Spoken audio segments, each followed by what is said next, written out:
Buenas tardes.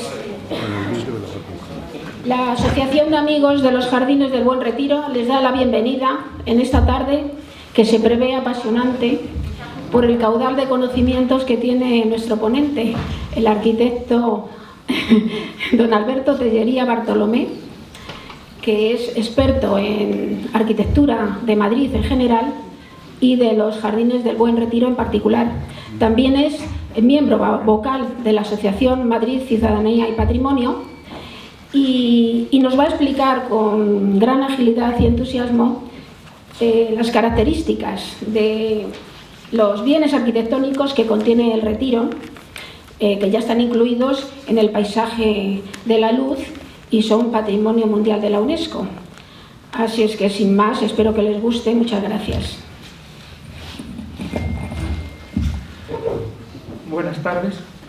Me han dicho que puedo quitarme la mascarilla y lo hago. En primer lugar, gracias a todo el mundo por venir a ver esta conferencia.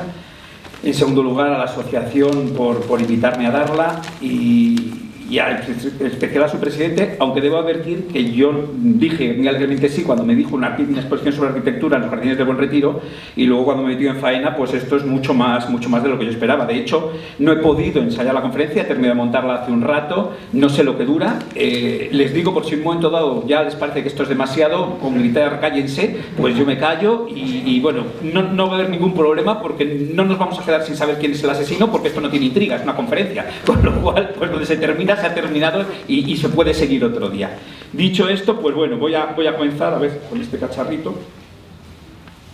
La conferencia, pues bueno, como pueden ver, el Palacio del Buen Retiro, pues realmente todo es arquitectura. No solo el palacio cuando se construía, que tener en cuenta que el jardín es lo que nos queda del jardín de un palacio, no era un jardín independiente, no era un bosque, no era un campo, no, era un palacio y esto era el jardín, y el jardín era una continuación de ese palacio.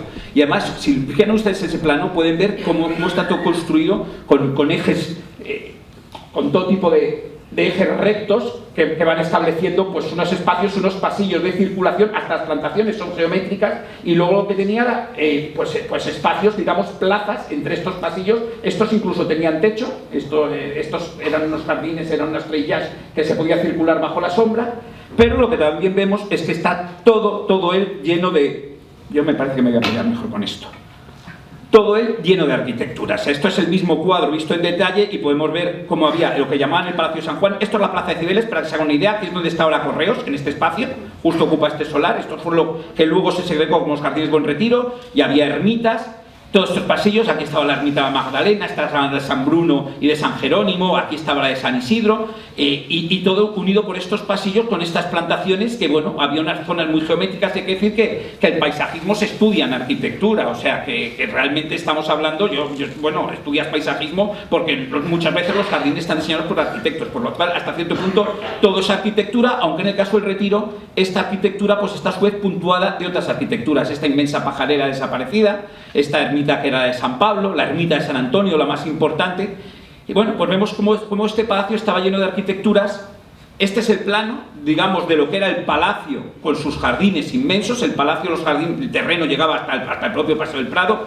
Esto que he dibujado es lo que ocupa más o menos en la actualidad el Jardín del Buen Retiro. El actual parque ocupa este espacio. Vemos las ermitas que les he señalado, esta de la Magdalena, la de San Bruno, la de San Isidro, la de San Pablo, la de San Antonio. Vemos el estanque. Los elementos constitutivos de este palacio originales que se conservan pues son, por ejemplo, este estanque, este otro estanque, el ochavado. Esto no se conserva, pero no se ha dibujado lo que es el paseo de coches. Al rellenarse este canal es el actual paseo de coches, con lo cual vamos viendo cómo toda esta traza original va generando el Retiro actual. Y nos vamos a dedicar a centrar en las arquitecturas. La mayor parte de estas arquitecturas históricas han desaparecido. Hay que decir que el Retiro es un parque refundado. El Retiro tiene una historia hasta que llega la invasión francesa, la guerra de independencia, se destruye casi por completo y hay que volver a comenzar. Con lo cual la mayor parte de estas arquitecturas se destruyen en tiempos de los franceses, las que sobreviven se demuelen posteriormente, y hay muy poco de este periodo que podamos ver en el estanque. Estas son las principales arquitecturas que había. La ermita de San Pablo, que como pueden ver es como un palacio muy lujoso. Esto es lo que les decía, los treillas. Estos son construcciones de madera que se cubrían de hiedras y por las que se circulaban. Fíjense que tienen ventanas para iluminarlos. En Madrid con el sol era muy importante tener estos pasillos nocturnos, estos más pasillos sombríos. Tenía una gran fuente, por supuesto las dimensiones están muy exageradas, este grabado no era nada tan grande como se ve aquí, Y esta ermita, lo curioso es que toda esta arquitectura que vemos era una arquitectura fingida. Se conserva este boceto que encaja exactamente con lo que acabamos de ver en el anterior, que es un boceto de Michelangelo Colonna. Son unos pintores de perspectivas italianos que vinieron a pintar, Mitelli y Colonna vinieron a pintar el Buen Retiro y que pintan esta arquitectura fingida. Las construcciones del Buen Retiro eran malísimas. Hay que decir que el palacio se construía a lo loco, con los peores materiales, a toda velocidad, haciendo y deshaciendo, sin un plan previo, sin un proyecto previo. Se construye una cosa y al día siguiente se muere porque se ve que no es adecuada. Eso va a generar muchos problemas en su mantenimiento futuro, va a generar un palacio que es solamente grande y que genera, pues, que el público lo llame el gallinero, porque como también tenía una serie de casas de aves y hasta se prohíbe oficialmente que se le llame el gallinero porque se considera, es una ofensa al rey llamar al Palacio del Buen Retiro el gallinero. Pues este palacio lo que va a tener es este aspecto de lujo gracias a las pinturas, ya que dentro el rey coleccionaba la mejor colección de pintura de Europa. Este es el techo de esta ermita, no es el techo de la ermita estaba detrás, las ermitas eran lugares de devoción, pero eran lugares de festejos. Delante de la ermita hacen construir un salón desde el que el rey y la reina pueden ver las fiestas que se celebran delante. O sea, que había momentos en los que se iba a misa y había momentos en los que se hacían romerías y había momentos en los que celebraban banquetes y fiestas en estas ermitas. Estas son las decoraciones de esos salones regios muy lujosos. De las ermitas no tenemos prácticamente ninguna documentación de cómo eran. Esta era la más importante, esta era la ermita de San Antonio, la ermita que estaba al final de la ría, que era la ermita donde luego se va a transformar, esta propia ermita la va a transformar Carlos III en la casa en la fábrica de porcelana del Buen Retiro. Y luego los franceses la van a conseguir convertir en el centro de su fortaleza. Esta ermita también se ha perdido por completo, pero para que se hagan una idea, es justo el sitio en el que se lanza el ángel caído. O sea que pueden situarla donde estaba esta ermita. Tenemos otro dibujo de esta ermita, las construcciones ya ven de ladrillo, esta debía ser muy interesante porque debía tener unos salones interiores iluminados por estas ventanas, tenía casas de oficios, porque esto eran casi lugares de retiro, o sea que el rey iba y estas casas de oficio eran para tener las cocinas y los servicios que se hacían a la ermita, el rey pasaba a lo mejor allí el día. Hay que tener en cuenta que el Buen Retiro nos parece un palacio inmenso y que el rey, pues te imaginas que usase mucho. Felipe IV pasaba unos 40 días al año en el Buen Retiro solamente. El rey vivía entre Aranjuez, en aquella época Balsaín, el Escorial, el Pardo, el Alcázar, o sea, se movían de unos a otros y hasta cierto punto la corte tenía que moverse porque cuando se paraba en un sitio lo consumía todo. Digamos que dejaba de haber leña, dejaba de haber comida porque la corte lo consumía, entonces iban siguiendo la caza. Por ejemplo, se trasladaban en verano a Balsaín, que era más fresco, y cazaban en los bosques de Balsaín, luego volvían al Escorial, luego volvían al Pardo y siempre tenían caza y podían ir, digamos, trashumando siguiendo los medios. A medida que mejoren los medios de tener acceso a estos alimentos, la corte se va a volver más sedentaria. ¿Qué elementos quedan de esta época? Pues esas ermitas no queda nada, pero sí tenemos el estanque. El estanque en su día tenía en el centro una isla, se hacían representaciones y estaba rodeada de un montón de edificios. Vean cuántas arquitecturas. Pues estas arquitecturas muy graciosas. Esto lo definen como pesquerías, como sitios desde los que se podía pescar. Estos pabellones eran como palcos también para ver las fiestas que se hacían naumaquias, fiestas de barcos, por supuesto se navegaba en falúa, pero se hacían, digamos, luchas entre barcos. Y estos de las esquinas, estos son las norias. Este estanque se alimentaba con 4 norias, una en cada esquina, o sea que estos edificios estaban en realidad para ocultar a un pobre jumento que daba vueltas sacando agua para mantener el estanque lleno, que esto era la parte más alta del retiro y de aquí ya se hacía toda la distribución de agua para que funcionasen las fuentes, los riegos y todos los demás estanques. Por supuesto tenemos imágenes más atractivas que la anterior que nos dan esa atmósfera casi versallesca, y no hay que olvidar que el retiro es previo a Versalles y en parte lo inspira. O sea, el retiro tiene fama mundial inmediatamente. El rey de España se ha hecho construir un palacio gigantesco con un jardín inmenso y eso genera una voluntad de emulación en todas las cortes europeas. Versalles no va a ser la de menos, creo que en efecto el modelo, el Luis XIV era yerno del rey de España, pero le supera con mucho en riqueza y luego construye Versalles, eso sí, del mismo modo chapucero. Se hace y se deshace, se construye y se derriba, nada se decide a tiempo, solo que los franceses lo hacen además con piedra y bien construido. Es una cosa más loca que lo nuestro, que por lo menos tirábamos ladrillos. Este también se conserva, este es el estanque el estanque ochavado o estanque de las campanillas. Tenía una islita en el centro, tenía esta forma polilobulada tan curiosa y tenía una torrecilla en la que había unas campanillas que sonaban con el viento, por eso el nombre de las campanillas. Y esta es otra pieza que se conserva también de esta época.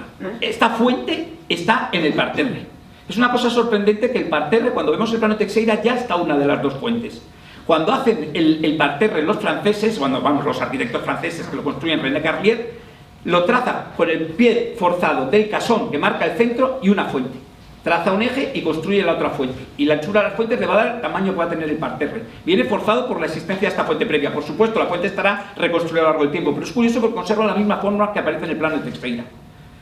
Muy pocas cosas se añaden a este retiro en tiempos de los Austrias. Realmente, una vez terminado el palacio por Felipe IV, su sucesor, Carlos II, solo añade esta pieza que no está en el propio parque, está fuera, en el barrio, y que es una puerta en honor de su mujer, de Mariana de Neuburgo, una puerta levantada en 1690, que es una puerta, bueno, pues magnífica, muy rica, y que se queda en tiempos aislada a medida que el barrio va a sufrir reformas, hasta que luego la veremos, no la olviden, porque la veremos cómo termina en el retiro. Otro elemento que construye, el último elemento que construye realmente Carlos II, es este edificio del que tenemos tan pocos datos. Esto era la Leonera. Es también un edificio interesante, es casi un antitipo de lo que van a ser las plazas de toros, porque era una casa de fieras, era un zoológico, las fieras estaban en el piso bajo, las aves, las rapaces en el piso alto, pero se usaba también para las luchas de animales. De modo que sacaban a las fieras que vivían abajo, las soltaban en el patio central, y desde los pisos superiores la corte podía ver esas luchas. Hasta cierto punto anticipa las plazas de toros. Al principio las hacen cuadradas, esta es octogonal, y luego las plazas acaban siendo redondas porque no crean esquinas, que es el sitio más peligroso para que un toro pueda coger al torero. Es un edificio muy interesante en su tipología, establece muchos modelos posteriores, pero no queda nada de él. Las únicas noticias que tenemos de imágenes es, aparte de este plano, cuando ya se ha transformado en un edificio de oficinas, esta imagen, la maqueta de Gil del Palacio de 1830, y esto que asoma en un cuadro de Joly, que vemos como asoma entre los jardines de Buen Retiro este pequeño elemento. En 1700, pues Carlos II, después de un reinado más bien fatigoso y triste, pues muere, y deja como heredero precisamente a un nieto de Luis XIV, a un nieto del rey de Versalles, que va a venir a Madrid a ocupar el trono. Y claro, cuando llegan a Madrid, pues se pega un susto. Realmente acostumbrado a los esplendores de Versalles, que es la corte más lujosa europea en ese momento, se encuentran los palacios muy envejecidos. El Buen Retiro, que es el palacio aquí importante con jardines, pues no es gran cosa. Si se fijan ustedes, los jardines eran solo la parte norte, este es el estanque, todas estas zonas no estaban ajardinadas, aquí hacían cacerías de conejos, o sea que toda esta zona estaba un poco construida. Sí había coincidido curioso, el embarcadero, una cosa extraña, el juego del Mayo. El juego del Mayo era un juego, una especie de hockey, que iban dando una pieza y siempre tenía un ángulo. Era el punto difícil de hacer que la pieza girase. San Bruno y San Jerónimo, la Magdalena, San Juan, San Isidro, todo está conservado, y la San Antonio, pero obviamente pues al rey no le parece esto adecuado comparado con sus jardines de Versalles, y encarga un proyecto. Entonces envían desde Francia un arquitecto de la corte de Versalles, a René Carlier, simplemente como ayudante del arquitecto importante, que es el arquitecto del rey de Francia, que es Robert de Cotte, para que le mande un plano como el anterior, que es un plano. Estos planos se conservan en la Biblioteca Nacional de Francia, porque claro, están allí, y eran los planos que enviaban para que hiciesen. Y Robert de Cotte pues diseña este palacio gigantesco en el Retiro. Fíjense qué sustitución. Tenemos de nuevo el estanque, tenemos la ría, la ermita de San Antonio, pero todo se demuele. Aquí es donde va a estar en el futuro la puerta de Alcalá, pero con una plaza mucho más grande, un cordonero, un patio con edificios de servicio y un inmenso palacio que sería incluso más grande en dimensiones que el Palacio Real, que deja empequeñecido al antiguo Palacio del Buen Retiro, que es este. Por supuesto, luego un parterre brodería, el bordado era una obligación en los jardines franceses, unos basquetes y probablemente el jardín más soso que se ha diseñado nunca. O sea, vamos, es que se le acabó la imaginación al pasar esta línea. Porque realmente es que vaya jardín, un jardín inmenso en el que no hay nada, solo praderas de césped. Obviamente la información que tenía era mala. Le habían dicho que había mucha agua. No había tanta agua. Y no tenía ni idea de las pendientes. Todo esto no se podría haber hecho, dado que estamos en una ladera que baja hacia el Prado. O sea, que este jardín era realmente imposible de construir, y además el rey lo ve, le parece un disparate, y además es costosísimo y no están dispuestos a nada. Estos son los proyectos del palacio. El palacio había sido realmente magnífico, era un palacio bellísimo el que habría levantado en los jardines del Retiro, pero no se hace nada. Y volviendo a la realidad, esperen, me he ido para atrás. Volviendo más a la realidad, se hacen otros proyectos alternativos. Este es mucho más sensato. Este es un proyecto donde mantienen el patio del palacio. Este es el casón del Buen Retiro. Este era el teatro del Buen Retiro. Esto es San Jerónimo, para que se hagan una idea. Este es el Paseo del Prado. Y entonces era desde la calle de Alcalá hacer una serie de grandes patios que llegaban y construir una gran fachada al palacio para que tuviese una fachada majestuosa de frente, y una fachada también gigantesca, duplicando, haciendo todo un frente para que tuviese una fachada majestuosa hacia los jardines. Tampoco se podría hacer porque de nuevo nos encontramos con los problemas del desnivel. Estas plazas habrían estado completamente torcidas, con lo cual nada de esto se hace. El jardín también es un poco mejor con los bosquetes, excepto esta pieza. Esto es el parterre. ya se ha proyectado el parterre delante del casón y esta pieza ya ven como el casón lo marca. Y como aquí ya había una fuente, esa fuente va a marcar que se hace otra simétrica, poner la raya en medio y te sale esta. Y una vez que tienes las dos fuentes, te sale, pues midiendo el ancho del centro, ya te sale el ancho que tiene que tener y te sale, digamos, prácticamente todo el dibujo. Es una construcción geométrica hecha a partir de una fuente existente y de la línea del casón. Tampoco se hace esto, excepto el parterre, que sí, que el parterre lo va a trazar René Carlier, que se queda en la corte de España trabajando para el rey, en vez de volver con Robert de Cotte en Francia, pues se ve que considera que aquí tiene mejor empleo y que luego va a traer también a su hijo François Carlier. Aquí ven ustedes la leonera que les he enseñado. El edificio es octogonal, que ya no existe porque al abrir la calle Alfonso XII cortaron por en medio y hubo que demolerlo. Y por supuesto todavía vemos las norias que había a los lados del estanque. Aquí hasta el estanque le pegan un mordiscito que no le llegan a pegar nunca. Esta es la única imagen realmente antigua que tenemos del parterre. No vale gran cosa. Vemos el casón hacia asomar, el teatro, y vemos los dos dibujos, las fuentes que les digo, que todavía se conservan, y bueno, las estatuas, la parte de arriba, no tenemos buenos planos de la época barroca de los Borbones, de cómo era el retiro en ese momento. Son planos generales de Madrid en los que no se ve gran cosa. Esto es un plano de 1792, pero no todo se quedó en agua de borrajas. Este plano sí se construyó. Esto es una parte del retiro que daba hacia el Paseo del Prado. En el palacio, el infante don Luis de Borbón, que es arzobispo de Sevilla y arzobispo de Toledo, y que bueno, que se va a hacer construir el Palacio de Boadilla y que tiene una riqueza inmensa, tiene un cuarto. Lo que llamaban entonces un cuarto era todo un conjunto de habitaciones. El cuarto de un príncipe incluía todas las habitaciones de servicios de sus criados, más todo lo que era la sucesión de habitaciones suyas, o sea, antecámara, dormitorio, principal, gabinetes, de todo. Entonces, esto es el cuarto del infante, que va a tener esta fachada tan fastuosa, hecho por Vigilio Rabaglio, un arquitecto italiano que ha venido, que tiene aquí la iglesia Santos Justo y Pastor, la Pontificia de San Miguel. Esa iglesia es suya, para que se hagan una idea, y plantea estas fachadas tan lujosas para este palacio. Diríamos que esto no se construyó, no quedan ni rastros, con lo cual podemos suponer que no. Pero, por suerte, ese mismo plano donde hemos visto la leonera, este plano, que es un plano en la calle de Alcalá, pero tiene que al fondo asoma el Buen Retiro. Y si nos acercamos, vemos ese palacio construido.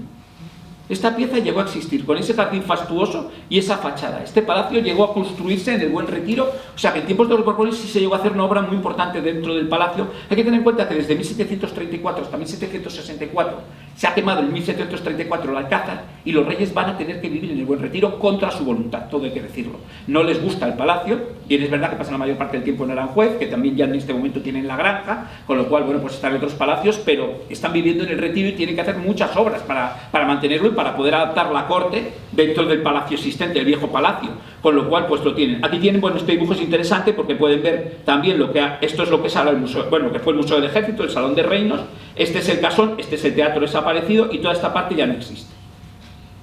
¿Qué hicieron también los Borbones? Pues conservaron todas las ermitas, pero en algunos casos como esta es la ermita que hemos visto antes con las pinturas en la fachada tan lujosa, pues bueno, pues las pinturas las perdió.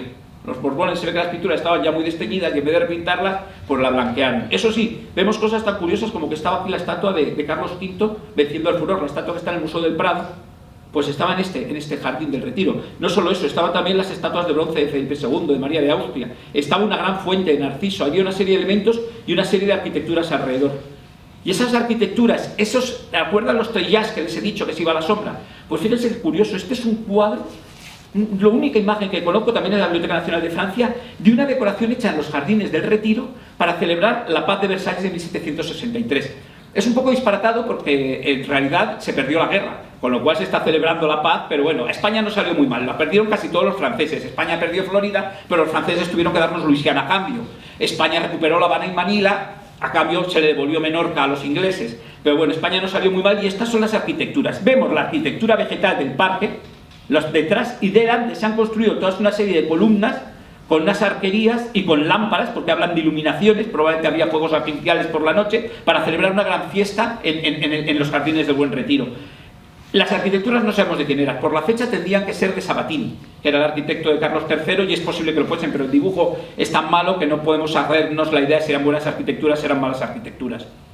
Otras cosas que hacen los Borbones muy interesante es que Carlos III decide abrir el Retiro al pueblo. Una vez que en 1764 puede trasladarse al Palacio Real y ya no tiene que vivir en este palacio, decide que va a abrir los jardines al público.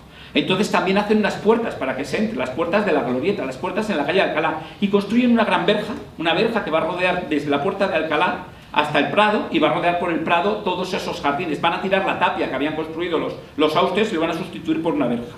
Es muy interesante todo este tema porque todo tiene que ver con la construcción del Paseo del Prado como un lugar de recreo muy lujoso, con las fuentes de Ventura Rodríguez y con la Puerta de Alcalá. Es una zona, digamos, que va a establecer como noble. Carlos III, en buena parte los vamos a llamar el mejor alcalde de Madrid, por las obras que hacen en esta zona. Y entre estas zonas están estas puertas, que ya vemos que había una puerta, la parte pintada en negro, y cómo se va a reformar para transformar en una puerta más lujosa, con columnas, para hacer esta entrada a los Jardines del Retiro.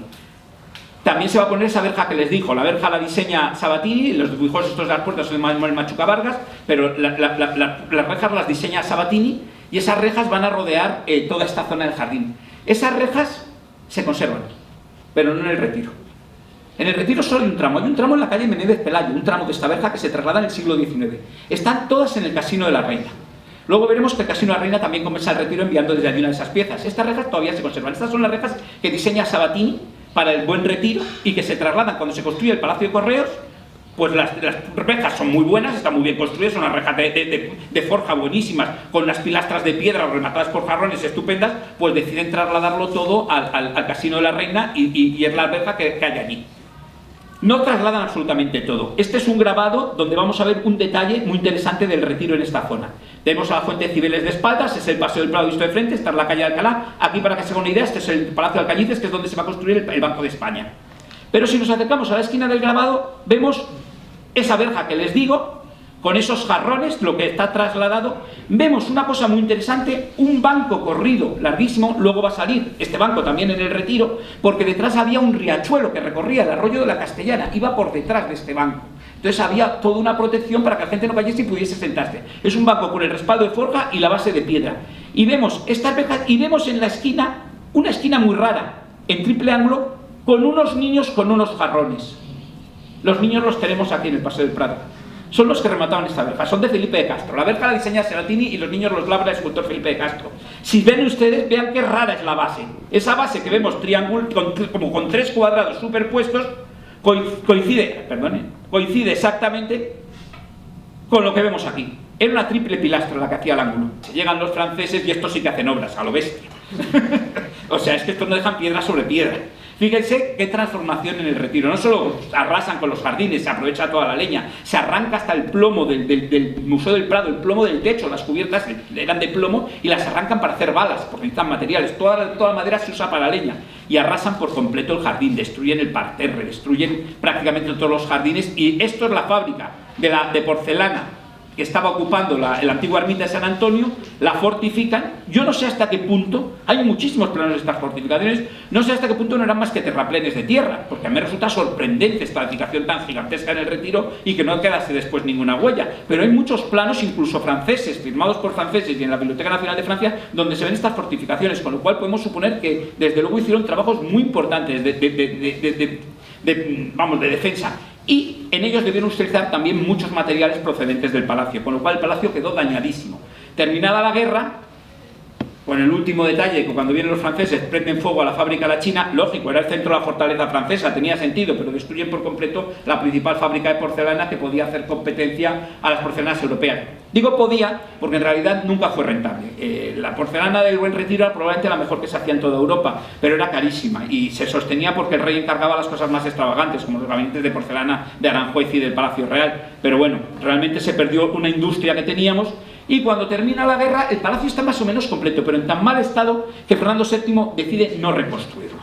Decide aprovechar buena parte de los materiales para reparar otras cosas que tienen y para hacer nuevas obras, para ir reconstruyendo edificios que están muy dañados, otros palacios reales, y entonces se va sacando ladrillos, se van sacando tejas, se va desmontando, y lo que queda, pues se repara esto. Claro, este es el gran patio que había con las 4 torres, ya solo quedan 2, que es lo que va a ser el Museo del Ejército. Esto es el casón, que queda exento de repente, ya no está enlazado al palacio como el resto, del teatro ni los restos. Estas plazas se conservan, la plaza grande. Esto, bueno, pues esto es una ermita que se transforma en el juego de pelota, es una iglesia, y quedan estos edificios de servicio que pasan a ser cuarteles de artillería y cosas de estas. Vean que aquí es donde vemos la leonera, que les enseñaba antes. Y vemos el Museo del Prado, que se ha cubierto ya no con plomo, sino con teja, porque no hay materiales para poder reparar la cubierta. Estos son los planos que tenemos de los edificios que va a salvar Fernando VII y que, bueno, pues son, pues ya les digo, el Salón de Reinos, que se va a transformar en el Museo del Ejército. Bueno, en este momento son la ermita esta que les digo, que está transformada en un juego de pelota. Los edificios pues están en realidad en bastante mal estado, son edificios que van a reparar muchas reparaciones posteriores. Y vamos a fijarnos más en este detalle porque aquí tenemos el casón. Fíjense la verja que les decía. La verja también iba por dentro del retiro, separando el jardín de San Juan del resto. O sea que tenemos una verja tan larga que hay una parte que se reutiliza para ponerla en la calle Menéndez Pelayo. ¿Qué ocurre con el casón? Pues el casón sí se va a reparar. Se va a reparar haciéndole un ábside, transformándolo en esta gran sala y dándole una fachada hacia los jardines. Una fachada noble con un frontón. Todo Isidro González Velázquez va a hacer estas obras. Isidro Velázquez, en general se le llamaba, él no firmaba sin el González, pero hay tantos Velázquez trabajando en el retiro, después del propio pintor, que realmente pues casi mejor llamarlo González Velázquez para separarlo. Vemos cómo era el casón, que es sencillo, todavía unido al parque, no existe la calle Alfonso XII, y por lo tanto se pasa directamente al parterre, o sea, el jardín del retiro llegaba hasta la misma fachada del casón, que se ha construido esta fachada, y que además se va a utilizar, el ábside que les he enseñado se va a utilizar pues para todo tipo de actos. O sea, que tenemos a la reina María Cristina de Borbón pues abriendo las Cortes en 1834, el estamento de próceres, pues han montado unas gradas y está aquí la reina presidiendo en ese ábside bajo las pinturas de Lucas Jordán.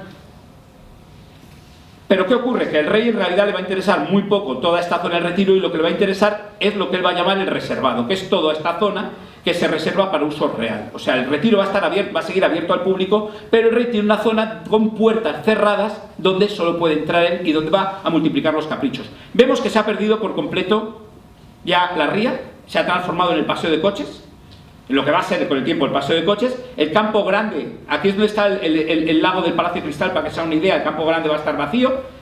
Se va a construir una pieza que ahora veremos aquí. Aquí es donde está el ángel caído. Se va a construir una cosa que era donde estaba en tiempo la fábrica de porcelana. Pero ya ven, esta es la zona más rica, con más vegetación, donde el rey va a hacer construir. Ven el parterre se ha vuelto a reconstruir. No hay ni trazas del árbol huete, lo siento mucho, pero el árbol, por mucho que insistamos en que tiene 400 años, no, es un árbol que ha crecido muy bien porque han encontrado un terreno muy bueno, pero es un árbol del siglo XIX, probablemente plantado en el reinado de Isabel II. El parterre geométrico no podía tener un árbol como ese metido en medio. Y van a ser todos estos jardines los que se van a hacer. Y vamos a irlos viendo en detalle. Lo primero, el embarcadero. El rey se va a hacer construir un embarcadero majestuoso para embarcar en el estanque grande con las falúas reales. El embarcadero tiene dos fachadas. Esta es la fachada por donde entra el rey. La verdad es que es un edificio extrañísimo. Es de Isidro González Velázquez, un discípulo de Juan de Villanueva, un arquitecto neoclásico, pero ya romántico, donde mezcla elementos góticos y donde tiene una arquitectura menos solemne que la de Juan de Villanueva.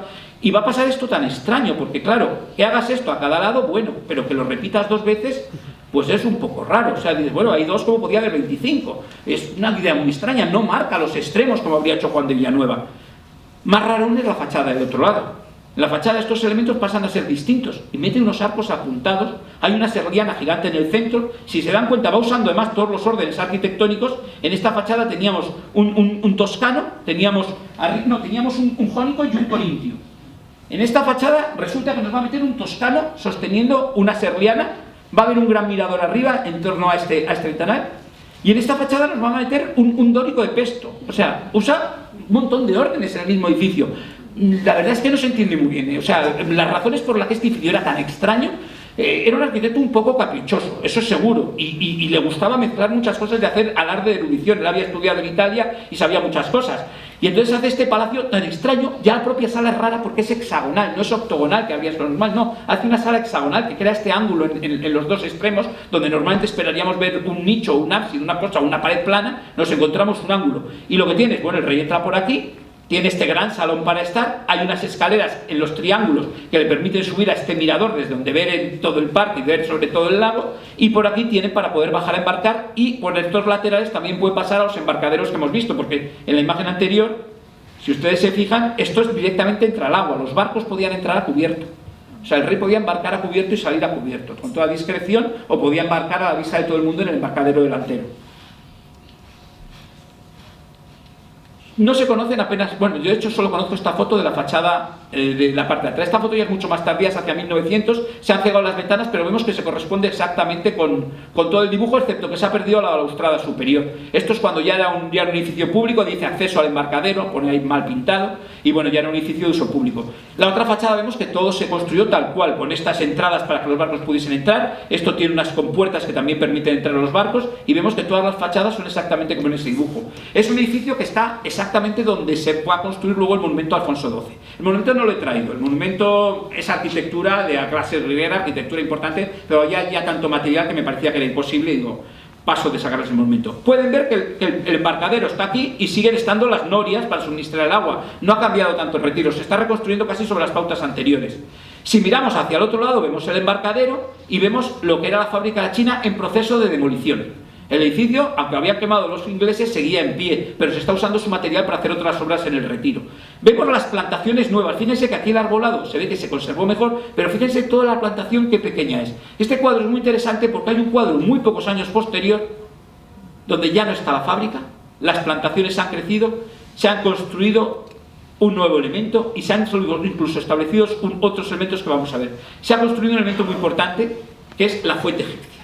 La fuente egipcia la tenemos, afortunadamente, es una de las construcciones que tenemos. También Isidro González Velázquez va a diseñar, ya les digo, es un arquitecto, aquí sí se pone neoclásico egipcio, hace también un edificio un poco extravagante, pero es un edificio muy interesante. Tenemos planos de sus diseños, sus planos originales, tenemos también esta copia del año 41, 1841, y esa fuente estaba rematada por esta estatua. La estatua era el ídolo egipcio, era el Antinoo como Osiris. Es una estatua que se conserva en los museos vaticanos, fue muy famosa en el siglo XVIII, y está esta estatua porque Mengs, el gran pintor neoclásico que va a venir con Carlos III, va a traer su colección de esculturas de allí, y va a traer estos vaciados a la Academia de Bellas Artes de San Fernando. Este es un dibujo del propio Mengs, reproduciendo la escultura que tenía en su propiedad. Esta es la estatua ya rota, porque la estatua era una copia de escayola que se va rompiendo. El original está en los museos vaticanos. Vemos que esa estatua remataba el monumento, pero no la hemos visto ninguno de nosotros. Se fue degradando, estos son ya dibujos de finales del siglo XIX, vemos la estatua ya deshecha prácticamente, porque todas estas estatuas eran de escayola, no eran estatuas de piedra. Y ya en 1922, un ídolo menos. Ya en 1922 ha desaparecido la estatua, justo hace 100 años. La verdad es que tenemos una fuente a la que solo le falta ese elemento. Las esfinges se restauraron hace años y las esfinges que estaban deshechas volvieron a recuperar su aspecto. La tripona, como lo llaman también a esta fuente, conserva también su elemento central, porque esto sí es de piedra, y solo nos falta la estatua. Fíjense qué dibujo tan gracioso. Este es un dibujo de los años 40, donde se representa y hacen como que es una columna truncada, pero no es una columna truncada, es un pedestal y el remate es plano, no está inclinado como en este dibujo. Aquí lo tienen ustedes, que tenemos el remate para poner esa estatua. Y es que la estatua tenemos una en Madrid.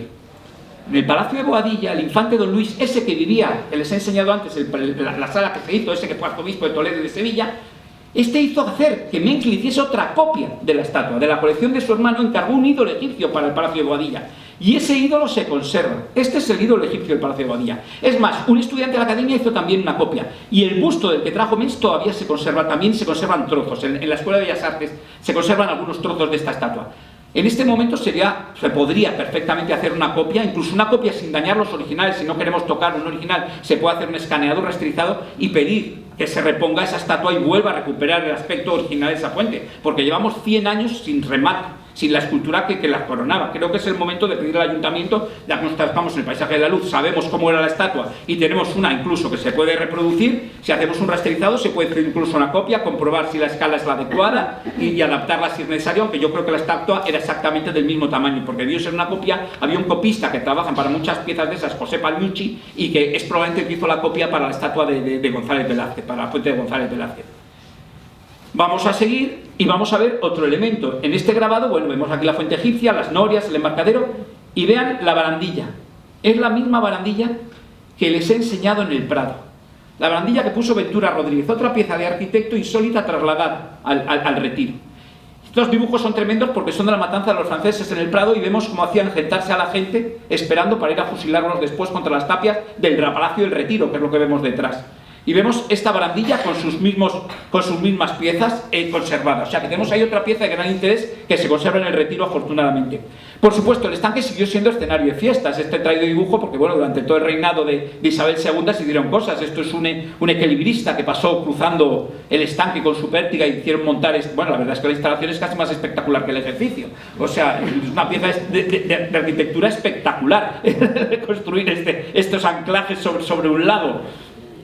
Otra pieza que se construye en estas fechas pues es esta puerta, de la que no sabemos nada, la Puerta del Mayo de Luis López de Orche, que es ese juego que les he dicho que había, Esta puerta, la verdad es que yo no sé si se llegó a construir, parece que es un levantamiento posterior, con lo cual sí debió construirse. Y es de suponer que es del reinado de Fernando VII, porque este señor que aquí está es Fernando VII, con lo cual hemos de suponer que es del reinado de ese rey. El dibujo es de hacia 1832. Fíjense qué curioso debía ser ese juego del Mayo, porque esto es el Mayo del Palacio de la Granja.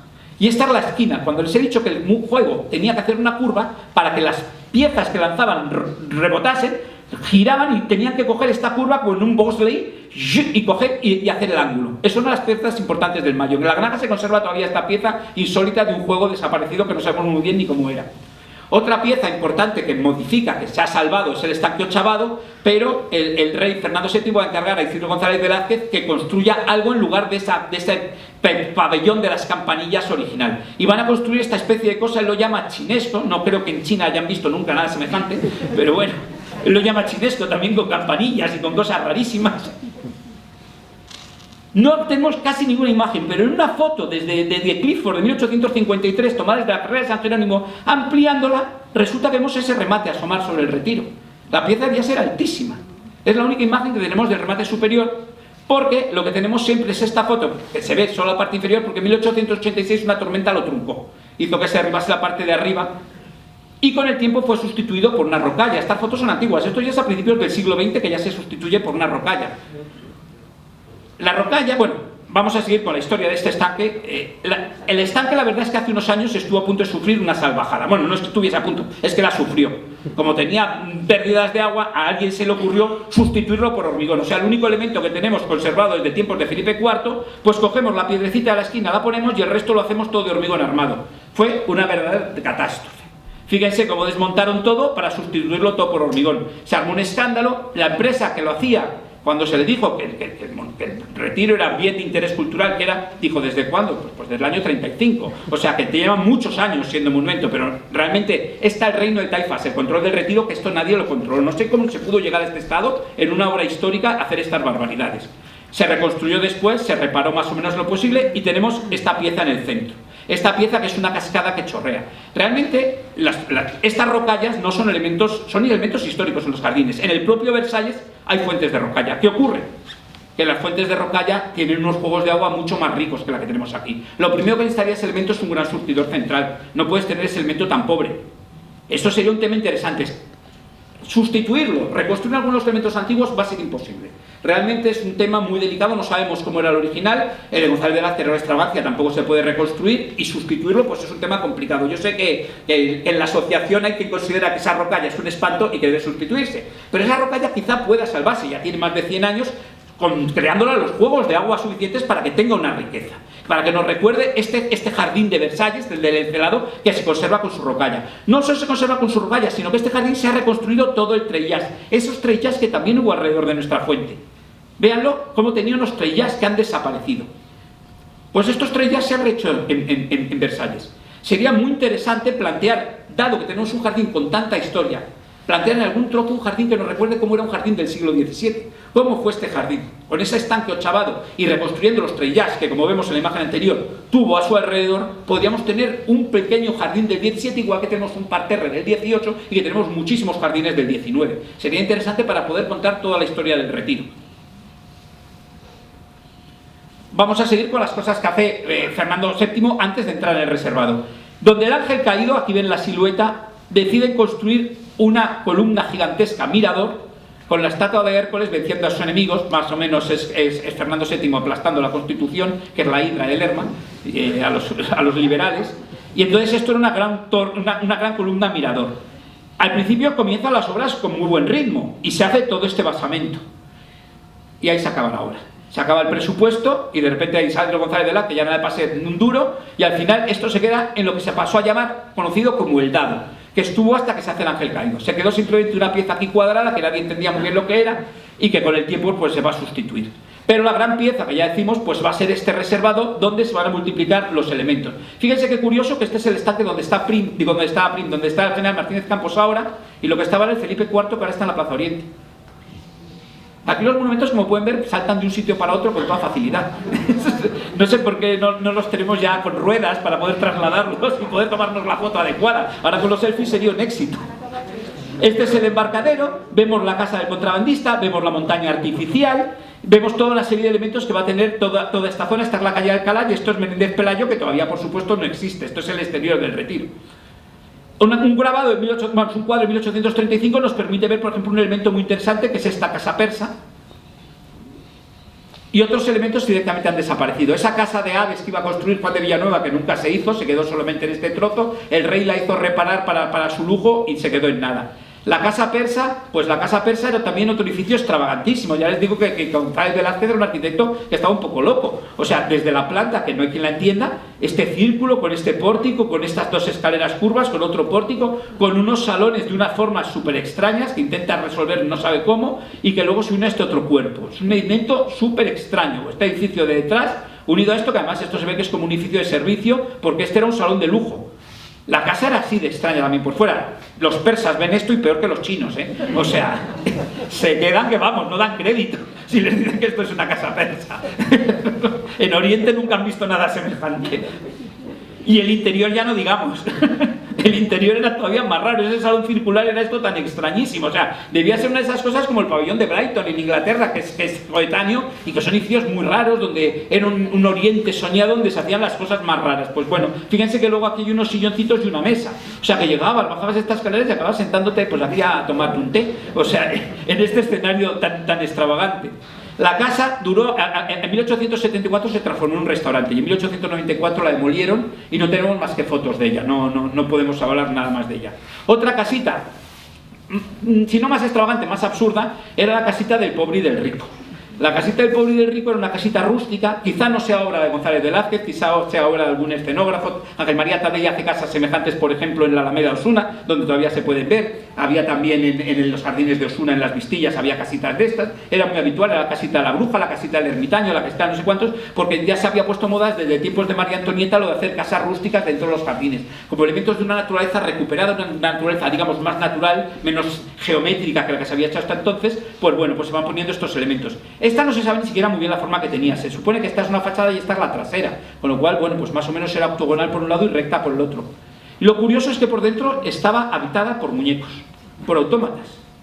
Entonces había la familia del pobre, estos se movían, estos muñecos. Sabemos que el marido estaba enfermo y tumbado en la cama, y que se levantaba de repente y se incorporaba y los niños se asustaban mucho. Y lo curioso es que en la parte de atrás de la casa estaban unos indianos, también muñecos, que habían venido de Cuba y eran los que mantenían a los pobres, todos muñecos. Realmente era todo muy, muy raro.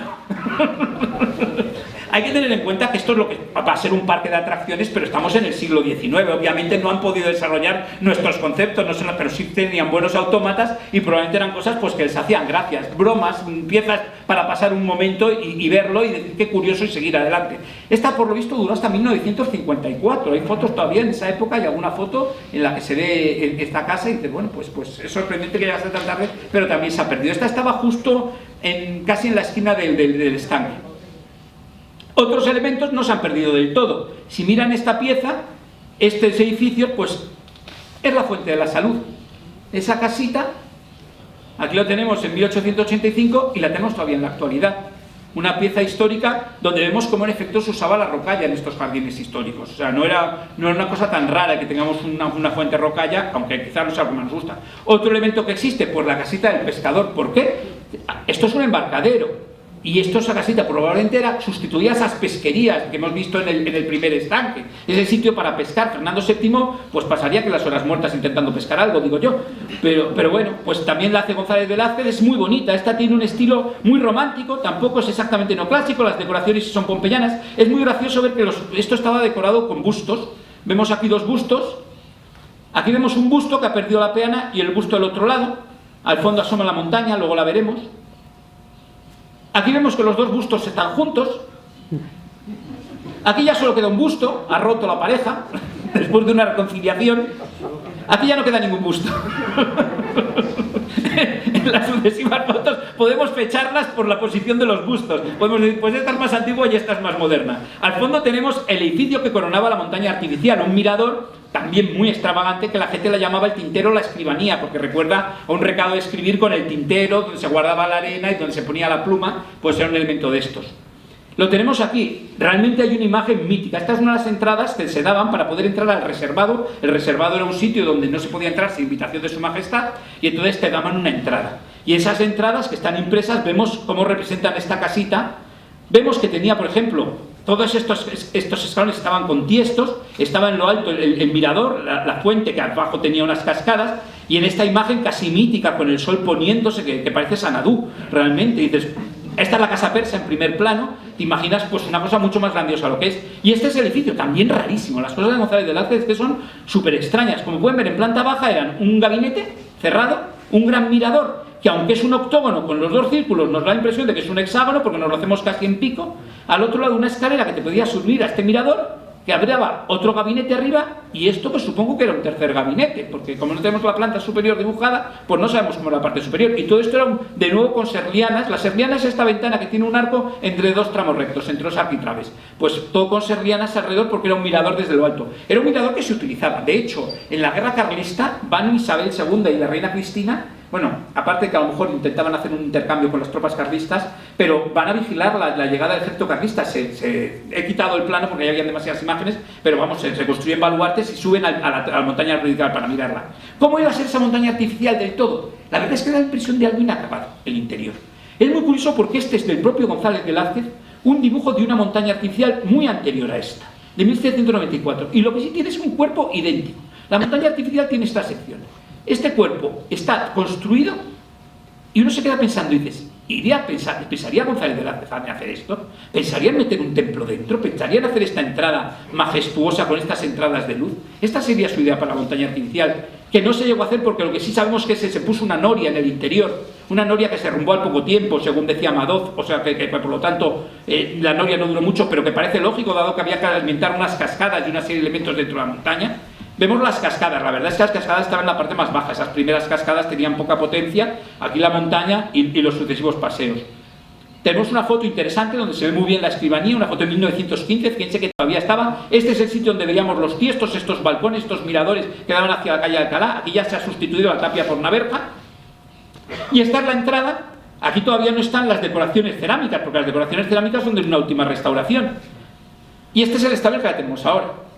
Realmente hace muchísimos años que esto está estropeado, sin agua, sin uso, era precioso subir, se ha ido degradando, no sé yo, la verdad no entiendo por qué llevan tantísimos años, ahora dicen que por fin lo han aprobado. Esta es la entrada que les digo, y esta foto, que creo que me la proporcionó alguien de la asociación, porque esta foto no es mía, pues esta foto es el interior. Ese interior que en efecto es apuntado y que dices, ¿podría haber pensado en algún momento construir algún elemento dentro de González de Lázquez? Es posible, en cualquier caso no lo sabemos, pero esto es lo que tenemos. Es muy interesante ver si el ayuntamiento por fin se pone las pilas, que por lo visto sí ya está licitado, el repararla, reparar todo el interior y reparar el exterior, volver a poner en marcha las puentes y recuperar ese elemento. Otro elemento muy interesante es la casa del contrabandista. La casa del contrabandista, que tenía un gabinete con unas pinturas de contrabandistas y unos muñequitos, no con unas pinturas, con unas estatuitas de contrabandistas antiguas que debían ser bonitas, y era un gabinete de recreo del rey Fernando VII, y lo sorprendente es que esta enorme sala, que parece que es la parte más lujosa de la construcción, en este caso es la noria.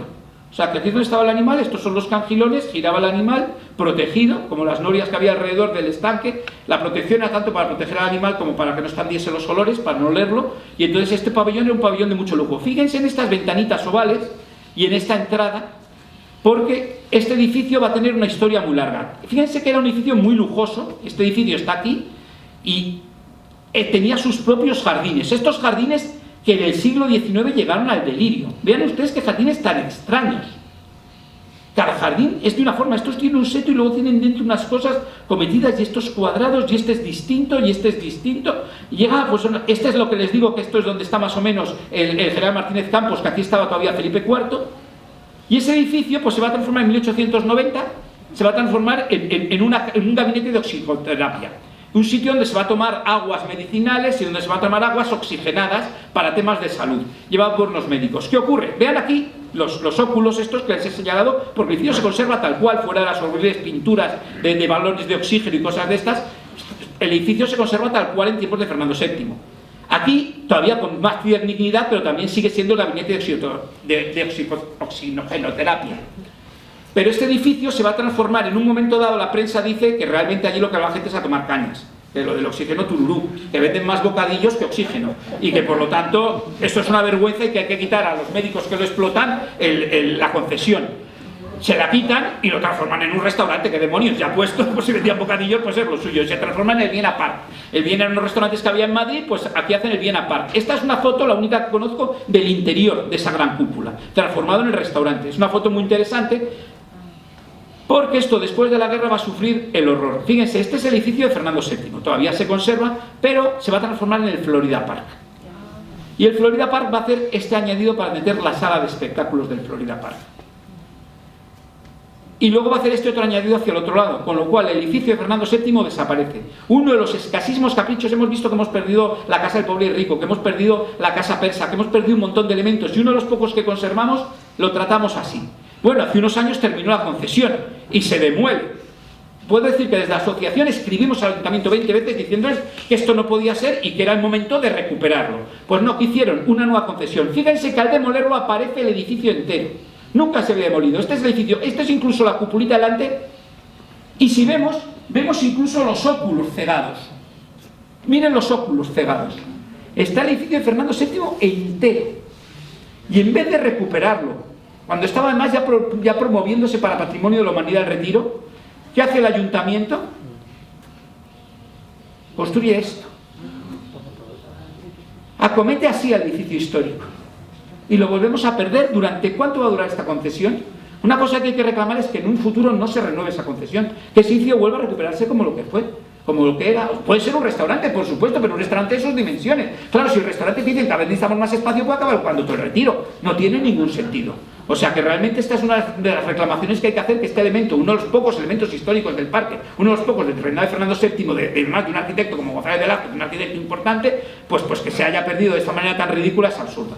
Otro elemento en el que no voy a entrar apenas, bueno, es la Casa de Fieras. Es el parque zoológico, uno de los más antiguos de Europa, y fue, cuando pasó a manos del ayuntamiento en 1868, el municipal más antiguo de toda Europa. Al principio era así de sencillo. Como pueden ver, las jaulas estaban metidas debajo del edificio, que era la biblioteca. Esta es la reja, que tenía esta reja con estos leones en la entrada, león y leona. Una reja muy similar, que yo no sé si en parte sería aprovechada de las rejas ya existentes en el Retiro, porque es casi idéntica a las del reinado de Carlos IV y de Carlos III. Es una reja magnífica, con dos puertas. Todo esto es nada, solo queda la puerta. Y con el tiempo las jaulas se ampliaron. No voy a entrar en ello, ya sabemos en qué está transformado, pero bueno, es un edificio que ha sido rehabilitado con acierto y que por lo tanto pues no vamos a hacer reclamaciones, y por no seguir, la obra es de Araujo y Nadal, de dos arquitectos que además fueron profesores míos en la escuela, con lo cual tengo que citarlos a la puerta, que si no se enfadan. Sebastián Araujo y Jaime Nadal son los autores de la biblioteca. Otros elementos que se hacen en el reinado de Isabel II, vamos a ver qué pocas cosas se hacen en ese reinado. Pues uno de los elementos que se propone es construir este remate en el parterre. Esta gran fuente, curiosamente un arquitecto se llama Vicente Velázquez. O sea, hemos tenido a Isidro Velázquez y ahora tenemos a Vicente Velázquez. Es para recordar la vuelta de 1844 de la reina María Cristina. Y volvemos a ver una mezcla de estas raras, porque el arco es levemente apuntado, un arco levemente gótico dentro de una arquitectura clásica. Esto no se hace, pero sí se inicia una obra de reparación del parterre importante. El arquitecto palatino Pascual y Colomer va a plantear, esto es la parte del final del parterre, la conocemos todo, va a plantear estas escalinatas para bajar. Se ve que había algún problema de acceso, que no sabemos muy bien cuál era, pero planteó unas escalinatas especialmente complejas a los lados de la fuente del remate del parterre. No se va a hacer, sino que se va a hacer este proyecto de unos ingenieros, de Merlo Gutiérrez y Juan de Roa, que van a plantear ya el remate que tenemos actualmente. Esta es exactamente la fuente, los elementos, y va a tener unas esfinges y una reja en el centro.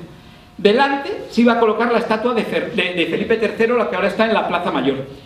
Como la estatua se lleva a la Plaza Mayor, se decide poner allí la de Felipe IV. Y como se lleva la de Felipe IV a la Plaza de Oriente, tampoco se pone aquí, pues al final se va a poner el pedestal vacío. Entonces, en ese pedestal se va a poner a Daoiz y Velarde, pero según el gobierno es liberal o conservador, Daoiz y Velarde van y vienen. Con lo cual pasan del Prado aquí, luego van a la calle Carranza y luego terminan ya en la Plaza del 2 de Mayo. Luego van a Moncloa y luego ya a la Plaza del 2 de Mayo. O sea, Daoiz y Velarde se han recorrido todo Madrid haciendo estos recorridos. Este es un grado muy curioso porque vemos ya cómo era el parterre, y claro, el parterre, una de las modificaciones que se había hecho era crear esta plataforma para poder poner la estatua, y se había hecho el pedestal, que como ya estaba hecho, pues había que aprovecharlo poniendo otra cosa encima.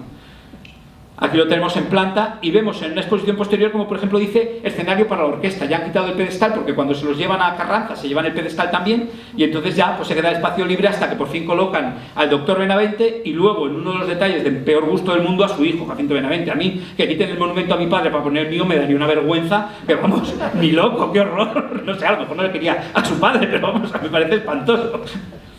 Como pueden ver, el proyecto de Merlos hace tal cual, la reja es prácticamente lo mismo, los medallones se modifican un poco, o sea que esta cabecera sabemos exactamente cuándo es, y solo que en lugar de las esfinges, en tiempos modernos se han colocado 2 jarrones. Otro elemento que se construye en el reinado de Isabel II es el castillo, el telégrafo óptico. El telégrafo óptico se supone que va a ser la cabecera de la línea Barcelona, pero se instala muy poco antes de que llegue la telegrafía eléctrica y de hecho se transforma en la primera escuela de telegrafía eléctrica, este mismo edificio. Pero tenemos estos grabados antiguos de 1851 y de 1860 donde todavía vemos el aparato del telégrafo óptico. Esto era un sistema de señales, estos se movían una serie de piezas, y otro tío desde otra torre muy lejos con un catalejo veía lo que había sucedido y lo repetía en su propio aparato. Y así de torre en torre. Entonces, antes de que llegase el telégrafo, se enviaban los mensajes rapidísimamente. Se hicieron líneas a Barcelona, a Cádiz, se van haciendo líneas por toda España para intentar llevar así su medio de transferir los mensajes que, por ejemplo, Napoleón los tiene móviles y en las guerras era fundamental para él porque podía transmitir las órdenes a su ejército y a París y los éxitos y los fracasos inmediatamente gracias a estos telégrafos ópticos. Aquí, ¿qué ocurre? Que este se hace muy tardíamente y muy pronto llega el telégrafo eléctrico que va a sustituir al óptico. Muy curioso porque el castillete no tenemos los planos de ese castillo, pero fíjense qué curioso, este es la Mola de Cortes de 1860 y es prácticamente un proyecto muy muy similar. Es un castillito romántico, es un castillo que vamos, que el que haya jugado sin castillos pues lo conoce perfectamente. Es el castillo que hace un niño en una playa, pero bueno, era un concepto romántico un poco pues como esas casas persas, pues la época gótica ellos la veían así. Esta foto es muy curiosa, no he podido resistirme a verla porque es desde Menéndez Pelayo como asoma el castillo entre la vegetación, realmente así parece algo más interesante.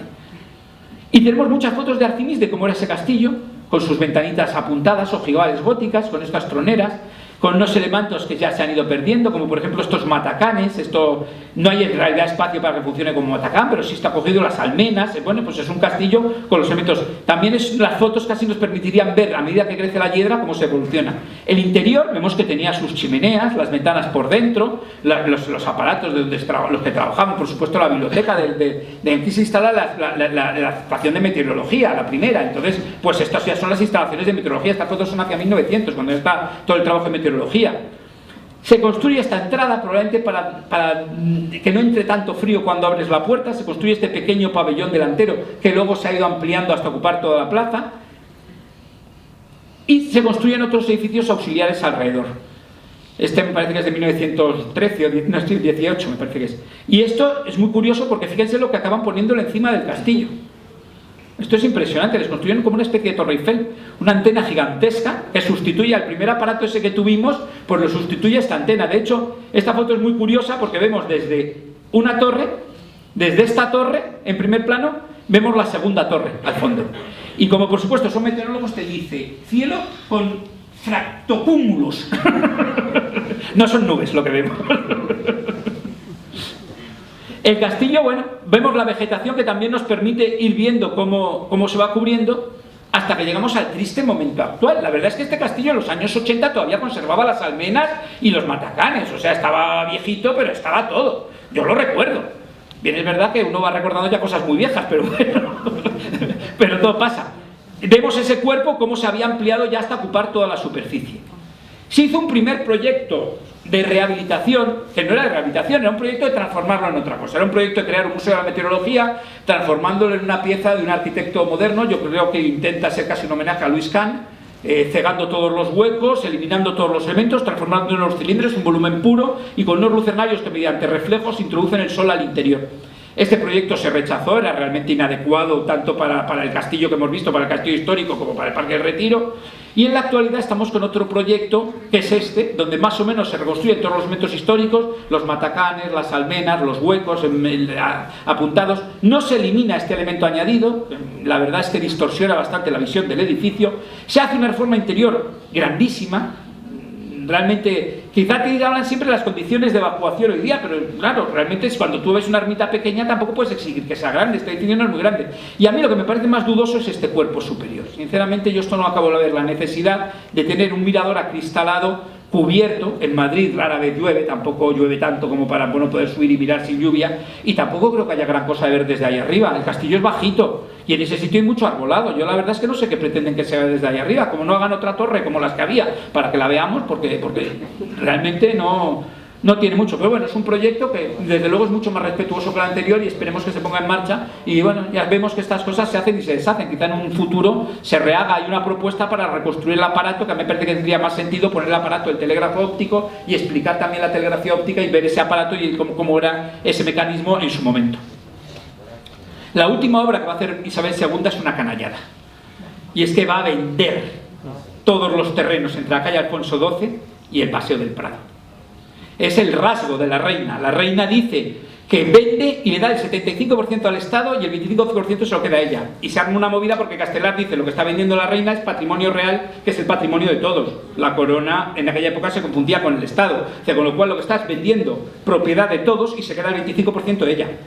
Para resolver sus problemas se está quedando con el dinero. Pero lo va a hacer. Y por supuesto vemos, fíjense la huella de lo que quedaba del Palacio del Buen Retiro histórico. Solo se va a salvar este elemento, que es el Salón de Reinos, el Museo de Egipto, el casón, que ya tenía una importancia, estaba rehabilitado y sobre todo tenía las pinturas. Ese edificio se ha salvado siempre por las pinturas de Lucas Jordán. Se va a abrir la calle. Fíjense cómo queda la leonera va a ser sacrificada en este momento porque la tienen que atravesar y va a construirse todo el barrio. Los jardines del Buen Retiro van a quedar aislados. Lo que era la huerta de San Juan en su día, el Palacio de San Juan, que estaba unido al Retiro, vean que estaba incluso la jardinería hecha, se va a construir, aquí se va a hacer el Palacio de Portugalete y todo este barrio va a desaparecer. Ya lo tenemos aquí posteriormente, cuando el Retiro, precisamente la reina, unos 3 años después solamente la expulsan, la Revolución Gloriosa, y entonces entra primero Prim, el Amadeo de Saboya, la Primera República, pero el Retiro pasa a manos del ayuntamiento, deja de ser un sitio real. Ya no va a ser real el sitio y por lo tanto ya va a ser el ayuntamiento el que se va a hacer cargo de esta posesión. Vemos que igual que Fernando VII, todo el lujo estaba en la zona del reservado, todos los jardines cuidados, y simplemente pues en las zonas como el Campo Grande pues se había hecho una plantación muy somera, se habían hecho algunos agradecimientos. Este plano es muy preciso. Hay algún elemento curioso, esto donde va a estar la Rosaleda, pues es un estanque de patinar, que se construye ahí para que la gente patine. Vemos el parterre incluso con ese añadido y claro, la separación que va a generar esto entre el casón, que ha sido el elemento que ha marcado siempre el trazado del parterre, y el propio parterre. De hecho, fíjense lo que ocurre. El casón se queda encima de un montón de tierra. Una vez que desmontan los terrenos para hacer la calle llana, pues claro, aquí quedan los bultos. Por eso el Retiro está alto y el casón está alto. Los dos estaban a nivel, pero ahora la calle está más baja y por lo tanto tienen que construir escaleras provisionales para resolver esta fachada. Se sigue utilizando para exposiciones de la industria, para exposiciones de distintas cosas, de las artes. Y este es el estado que tiene el casón en 1878. Sobre una loma, hecho el barrio, se ha quedado en una posición imposible el casón. Entonces se inicia un proyecto para construirle una fachada, la que hoy conocemos. La fachada de Carderera, de Mariano Carderera, de la fachada que tiene el casón hacia el Retiro. El interior se va a transformar en Museo de Reproducciones Artísticas. La verdad es que estas fotos son muy bonitas, no he podido resistirme a ponerlas. Vean las estatuas del museo aquí expuestas. Curiosamente, este es el Narciso que veíamos, una estatua igual que la que veíamos en los jardines de la ermita de San Pablo, coronando la fuente, Museo de Reproducciones Artísticas. Y claro, eso va a marcar ya la imagen futura que va a tener el parterre.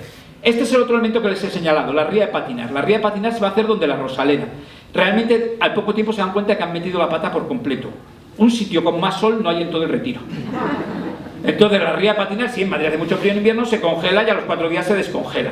Con lo cual decían que eso no tiene sentido, la van a trasladar junto al Jardín Chino, a lo que luego se va a llamar el Jardín Chino, la van a trasladar cerca del Palacio de Cristal. Este era el elemento que había en el centro de la ría de patinar, había una casa, es de los primeros elementos que hacen los alcaldes para el Retiro, con una estufa en el centro, lógicamente, porque esto es en invierno, aquí era donde los patinadores se recuperaban del frío, se ponían los patines y todas estas cosas, y se va a trasladar. ¿Qué va a sustituir a la ría de patinar? Pues una de las mejores arquitecturas de hierro. Una arquitectura de hierro traída directamente de Inglaterra, la estufa del Marqués de Salamanca. El Marqués de Salamanca tenía un gran invernadero comprado en Londres en su palacio del Paseo de Recoletos. ¿Qué ocurre? Que al abrir las calles de detrás le cortan el jardín y se tiene espacio para la estufa. Entonces el ayuntamiento la compra y la va a instalar en el centro de donde estaba la ría de patinar. Y esta estufa, en 1873, trasladada allí, una estufa magnífica, hierro. Yo no conozco más que 2 fotos del interior, les he puesto esta porque es la mejor, pero vemos que era un invernadero, un elemento que realmente se echa de menos en el Retiro, un gran invernadero público, porque es increíble que un parque de este tamaño, todos los grandes parques europeos tienen invernaderos y nosotros no lo tengamos. Y aquí lo tenemos cuando ya se construye en 1914 la Rosaleda alrededor, es esta gran estufa que había en el centro. Si vamos allí a la fuente central, todo ese espacio que hay en el centro levantado es el soporte de la estufa, es el basamento, que es lo que nos queda. Se eliminó toda la arquitectura de hierro, pero nos queda el basamento y todavía podemos reconocer el espacio que ocupaba en el centro la Rosaleda, con el estanque de los lotos y todo esto que tiene en el centro. Más elementos que van a venir de otro sitio. Como pueden ver, en realidad todo se aprovecha. Nada, no se construye nada exprofeso, todo se trae de aquí y de allá. Pues la fuente de Isabel II, la fuente que estaba, ya que la han destronado, pues dicen, pues también nos llevamos su fuente. La fuente que marcaba su coronación, que estaba en la red de San Luis, esta fuente que había trazado Javier de Mariátegui. Aquí la tenemos en la red de San Luis, no en nuestra red de San Luis. Esta red de San Luis estaba más cerca de la Puerta del Sol. Al hacer la Gran Vía, la red de San Luis se va hacia el norte. Esta estaba más al sur. Pero vamos, era la red de San Luis. Pues estaba esta fuente que se va a trasladar, Urioste y Velada la va a trasladar al Retiro. Y la va a poner donde la tenemos ya actualmente. Ya desde entonces no se ha movido. Es una fuente, solo ha tenido un traslado. Fíjense qué interesante que vemos la Puerta de Alcalá porque no está todavía la puerta en esta foto. No está todavía hecha la puerta de la Plaza de la Independencia. Entonces todavía está abierto el paseo hacia la Puerta de Alcalá.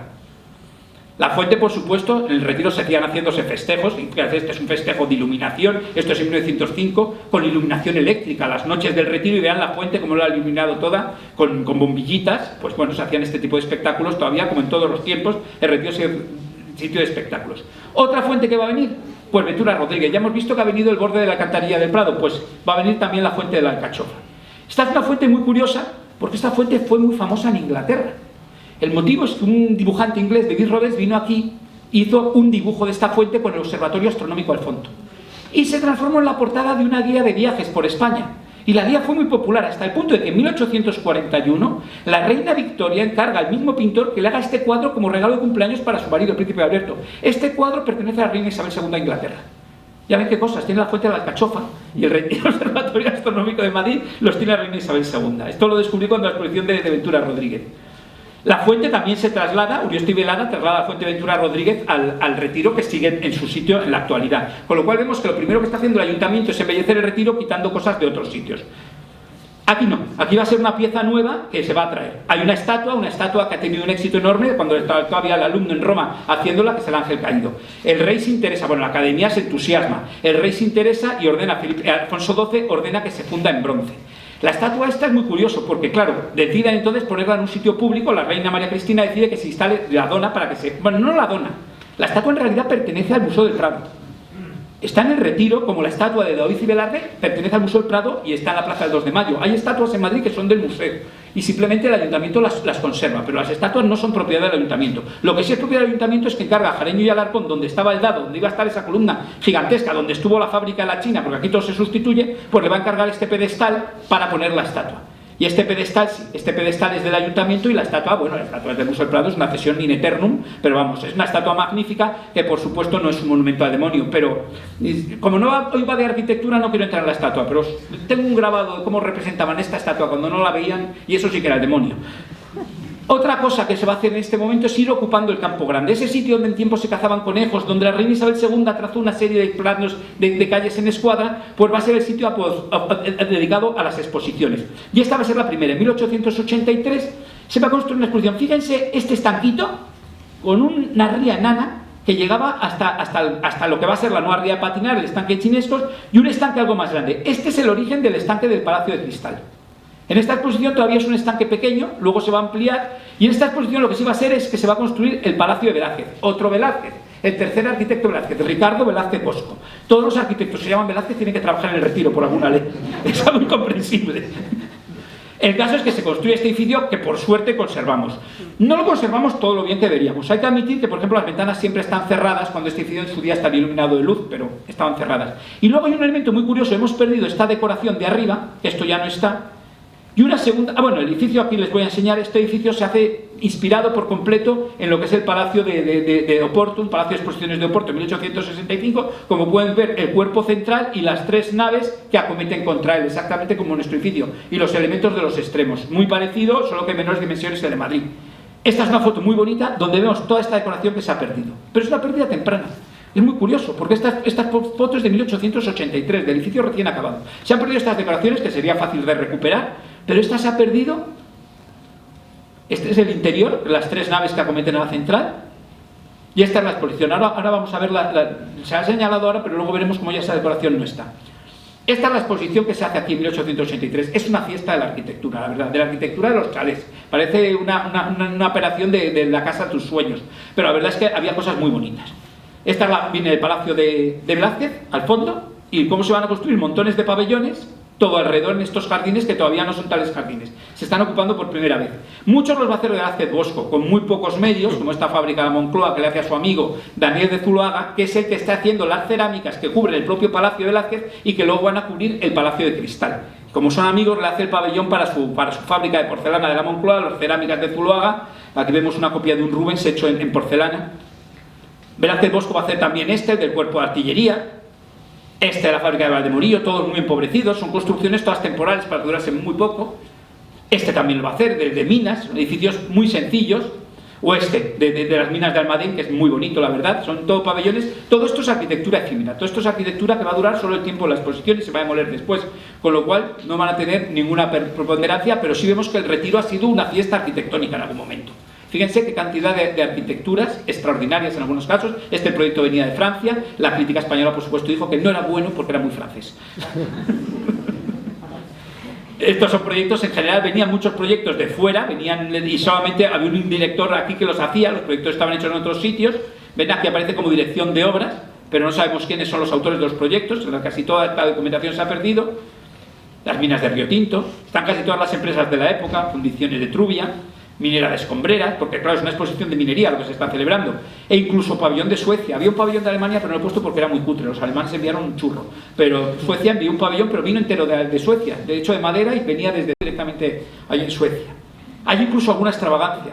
Este pabellón está hecho de botellas de vidrio, porque eran las aguas minerales de la Margarita en Loeches, una fuente medicinal, y curiosamente está hecho de botellitas. Si lo miran, son botellitas enlazadas unas con otras hasta el techo. Y curiosamente la crítica arquitectónica dijo que era muy bonito, que hacía unos efectos de irisaciones y del paso de la luz que eran muy llamativos. Las revistas de arquitectura lo tratan muy bien, después de haber dicho que todos los anteriores eran una porquería. Es sorprendente, pero la verdad es que el pabellón tiene su punto. Hay un edificio que se iba a perdurar de esta exposición. Sobre ese lago ridículo, fíjense qué tamaño tenía el lago delante del Palacio de Cristal. La rocalla de la gruta sí la conservamos, sí se conserva. Les puedo decir que es anterior a la exposición, lo que pasa es que como no vamos a hablar de este tema, pues no he traído, pero se construye. Velázquez Bosco también va a construir esto, el pabellón real. La verdad es que es un pabellón hecho de madera, es un pabellón muy ligero, muy bonito, de estilo árabe, y además el techo por lo visto reproducía un techo de un palacio de León que se acababa de derribar. Al principio no tenía la cúpula, todos lo conocemos como una gran cúpula, no, el techo era plano, como en la arquitectura nazarí, como en la Alhambra. Pero es que solo 4 años después se va a hacer, y de nuevo llaman a Velázquez Bosco, la exposición de Filipinas, la exposición histórico-americana, donde van a ir del descubrimiento de América y bueno, la de Filipinas. Esta es un poco posterior, la hacen en 1892, pero es el plano bueno que tenía. En esa exposición va a estar este palacio. Ya en la exposición de Filipinas se van a trazar estos dos jardines geométricos que todavía conservamos. Se va a hacer el Gran Lago, el Palacio de Cristal, y se va a conservar ese pabellón real. Vean, este es el nuevo estanque de patinar en una zona umbría y hundida para que el río no se conservase. Y estaba conectado con el lago del Palacio de Cristal. Estas conexiones no sé por qué se han perdido. Ya había una segunda ría que llevaba a un estanque superior, que era en este estanque que caía el agua por la cascada, lo que tenía más lógica que una cascada que brota de la nada. El Palacio de Velázquez, como pueden ver, en 1887 ya perdió esa decoración que les señalaba. Ha perdido también el escudo, pero ha perdido esta decoración, que bueno, pues no sé por qué, probablemente estaba hecha en materiales muy frágiles y se destruyó enseguida. En esta época va a haber poca arquitectura, pero se van a hacer cosas tan curiosas como este va ahí de la compañía de tabacos de Filipinas, que van a construir la arquitectura típica de Filipinas aquí. No se van a hacer la arquitectura, es que van a traer a las Filipinas y les van a poner a hacer cigarrillos delante de todo el mundo. Están aquí liando tabaco. O sea, se trae, es una exposición en la que se exhibe también al pueblo, a los iborretes, a los filipinos, a los tagalos, y se les pone a trabajar para que el pueblo. Esta foto es increíble, pensar que estamos en el Retiro. Cuando vemos una foto como esta, decimos, ¿qué foto exótica? Pues miren, en el centro del Parque del Retiro. Está a 200 metros de aquí. Y el pabellón del rey, aquí ya vemos el gran estanque del Palacio de Cristal, ya se ha hecho el gran lago. El pabellón se le va a poner, Velázquez Bosco le va a poner esta cupulita. Esta imagen está coloreada, no sabemos si eran los colores originales. Aquí simula que es de ladrillo, pero era todo de madera. Lo sabemos porque tenemos una foto del interior y vean qué espesor tienen las paredes. No puede ser ladrillo, están reducidas por dentro y por fuera. Todo el pabellón era de madera, era muy delicado. se está planteando una posible reconstrucción de este edificio. A mí me parece una propuesta buena, porque me parece que este edificio tiene una importancia en su posición en eje con el Palacio de Velázquez, tiene una importancia paisajística importante con la fuente, pero realmente es un tema problemático porque no podemos reconstruir el pabellón original. Lo primero, porque no tenemos suficiente documentación, y lo segundo, porque era muy frágil. Este pabellón de madera no aguantaría nada. Pero sí sería interesante, partiendo de este modelo, plantear una posible recreación artística, por ejemplo, de fundición, donde las vidrieras, esto eran vidrieras, pues no las ponemos de vidrieras, hacemos celosías simplemente para que no tengan vidrios que se puedan romper. Sí sería interesante. La verdad es que me parece que es una pieza interesante plantear una recuperación volumétrica y más o menos, bueno, pues en lo posible con otros materiales y en las cosas que sean distintas, pues con cierta libertad artística. Sería curioso plantear, eso sí, si la primera cúpula o la segunda, si el techo de la Alhambra o el techo cupulado oriental. Otro gran edificio que se instala, vean las alfombras, estas existen todavía, lo que pasa es que ahora el arbolado ya no nos permite verlas, pero estos son los recuadros que hay delante del Palacio de Velázquez. Allí tenemos el surtidor ya del lago, el pabellón real, que decimos que claro, tenía una imagen importante, coronando la gruta, y el Palacio de Cristal. Esta va a ser una de las grandes piezas del Retiro, y es, bueno, pues un gran invernadero, porque en realidad esto no es una sala de exposiciones como lo hemos conocido nosotros siempre. Esto en realidad era el invernadero para poner la flora de Filipinas. ¿Qué ocurre? Que en 1898 se pierde Filipinas y ya no llegan plantas desde allí. Y por lo tanto mantener un invernadero, una flora exótica que no puedes tener, pues era imposible. Entonces se cierra y se transforma en palacio de exposiciones. Un palacio de exposiciones que siempre ha funcionado muy mal porque hace un calor horrible. Siempre ha tenido unos problemas de calor en verano tremendos. Las exposiciones eran tremendas. Las exposiciones de Bellas Artes que se hacían aquí, se asfixiaba todo el mundo. ¿Qué ocurre ahora? Pues bueno, tenemos esto. Esto es realmente vergonzoso. O sea, como solución, por supuesto los discapacitados hay que resolverlo, pero es que esto ya tenía una solución. Tenía una plataforma en la parte trasera, hay una plataforma elevadora con una entrada atrás, que cuando alguien llegaba en silla de ruedas se le conducía a la parte de atrás, se bajaba un ascensor y subía y podía visitarlo. Quizá fuese más incómodo, pues puede que fuese más incómodo, pero es que esto realmente en un patrimonio de humanidad, en un edificio de esta importancia, es un espanto. Y si digo la verdad, no se me ocurre un método de hacerlo con elegancia, porque quieras que no, si vas a tener que acometer la fachada principal, la entrada, vas a tener siempre este problema. Es otro de los puntos negros que tenemos en el Retiro. Por supuesto, las exposiciones entusiasman a unos a otros, y Alberto del Palacio, que es un ingeniero que está un poco loco, es el autor del puente Portugalete, en Bilbao, por cierto, también patrimonio de la humanidad. Y este ingeniero, que también va a hacer la estación de Atocha en Madrid, pues plantea, ya se ha hecho la exposición de París de 1889 con la Torre Eiffel, y él plantea que va a ser el centenario de Meñique, que se haga un monumento a Colón que tiene la altura de la Torre Eiffel y que subes por aquí, y entonces a partir de aquí coges un tren que va en espiral y te lleva a lo alto, y en lo alto hay una carabela de Colón, y lo planta en el Retiro. Vemos ahí los Jerónimos y aquí el Palacio de Cristal y el lago. Bueno, por supuesto nadie le hizo caso. Otra exposición, mucho más tardía, en 1907 se va a hacer la exposición de las industrias madrileñas. Ya no se va a usar el palacio, ya esta zona se ha jardinado, está consolidada, va a haber exposiciones de jardinería solamente en ese territorio, pero se va a usar la Chopera. Y en la Chopera se va a levantar un gran pabellón y se va a levantar el Palacio de Bellas Artes, del Círculo de Bellas Artes se va a levantar, y se va a levantar una exposición también muy interesante. Esta exposición de industrias de Madrid de 1907, con este palacio, que es una verdadera pena porque el palacio era precioso. De haberse conservado tendríamos una joya más en el Retiro, que además podría haber sido ese invernadero que nos falta, estaba orientado al sur, podía haber habido una Dalieda, podía haber habido algo, que era este proyecto precioso de Luis Bellido, que ha tenido una exposición, no sé si ha terminado, ayer había una conferencia, no sé cuándo termina la exposición, pero de Luis Bellido, pues hay una exposición en el Conde Duque con esta obra, y el palacio era precioso. ¿Qué ocurre? El presupuesto es corto, como de costumbre. Estaba hecho para durar unos años solamente. Bellido se encuentra con grandes problemas de cimentación que se le comen parte del presupuesto. El resultado es que vean ustedes qué cúpula tan bonita tenía la entrada. Aquí tenemos la construcción del edificio, que se hace de ladrillo, pero como ya les digo, con grandes problemas de cimentación. Y vean que la cúpula no está. La cúpula hay que comérsela porque el presupuesto no llega. Es una verdadera pena, pues nos encontramos en palacio sin cúpula. Aún así es un edificio magnífico. Tiene algunas esculturas a los lados que son de Ángel García, estas esculturas maravillosas. Tengo aquí a la archivera de la ETSAM, que me ha pasado estas fotos porque se las pedí ex profeso, y he recortado el logotipo de la biblioteca. Lo he recortado para que se vean bien, porque es que si no, no se ven. Si pones la foto entera no hay quien distinga. Pero que conste que son de la biblioteca de la Escuela Técnica Superior de Arquitectura, de estas fotos que les estoy enseñando. Este es el interior de ese palacio, no sabemos cómo habría sido de tener la cúpula de cristal, tenemos muy pocas fotos del interior sorprendentemente, y Luis Bellido va a hacer también otros edificios, de nuevo vuelven a ser las fotos de la Escuela Técnica Superior de Arquitectura, como la puerta de entrada o este pabellón de la Comisión Ejecutiva. Se van a levantar otros muchos edificios efímeros. Cervezas El Águila, qué mejor sitio que el Retiro para celebrarse el Águila, pues construye este gran pabellón precioso de Luis Andrés Terreros. La verdad es que es muy espectacular, el pabellón este de madera, todo efímero. Julio Martínez Zapata va a hacer este para la azucarera La Poveda, que hace también este pabellón con este lago. Yo no sé dónde estaba en la Chopera, realmente no sé dónde pusieron el lago, con esta escalinata, bueno, quería ser una cascada, una cosa impresionante. F. Salgado construye este pabellón para el pabellón de la compañía de ferrocarriles MZA, que tiene este interior. Son las industrias de Madrid las que se están exponiendo. El Ministerio de la Guerra, curiosamente, construye un pabellón que no tiene arquitecto, al parecer. Es un galpón y le pide a un escultor que lo vista. Y entonces el escultor, que es este Francisco Clivies, pues hace estas esculturas y hace estas cosas, porque, bueno, pues viste un pabellón que, claro, dicen, en realidad es un rectángulo, no tiene nada, es simplemente decoración, todo esto es efímero, todo es para derribarlo, después sorprende. Este es muy interesante, José López Salaverry, porque es de la cerámica madrileña y entonces está hecho en ladrillo este pabellón. Es un pabellón todo construido en ladrillo y perdura después de la exposición. Como una especie de kiosco de música, perdura junto a la Chopera este pabellón hecho de ladrillo, fascinante, una estructura sorprendente, volada, toda hecha en ladrillo, muy interesante, de bodas a la catalana. Otro que perdure, que va a durar bastantes años, es el pabellón del Círculo de Bellas Artes. Lo hace Ricardo Magdalena y Antonio Ferrero. Es un pabellón muy interesante. Este sí tiene la cúpula, que no pudo poner Bellido. El pabellón, de nuevo, es un estilo medio orientalizante, medio modernista, con este interior espléndido. Es el Círculo de Bellas Artes, tenía magníficas pinturas, tenía espléndidas esculturas con esta gran cúpula. En 1911 se seguía utilizando, se sigue utilizando hasta mucho tiempo posterior. Y entonces, por ejemplo, esta es una fuente de Antonio Palacios, que se expone en ese momento, en 1911, en una exposición de artes decorativas. Tenemos fotos muy posteriores de 1917 y 1918, cuando ya no existen los otros pabellones y que, sin embargo, este sigue en pie. O sea, que estos pabellones debieron durar casi hasta la guerra, los pabellones estos de la exposición, que no han dejado ninguna huella. Eso sí es interesante, que ya vemos un campo de fútbol. La Chopera va perdiendo el carácter de expositivo y de bellas artes y se va transformando en lo que fue durante muchos años, que era un campo de deportes.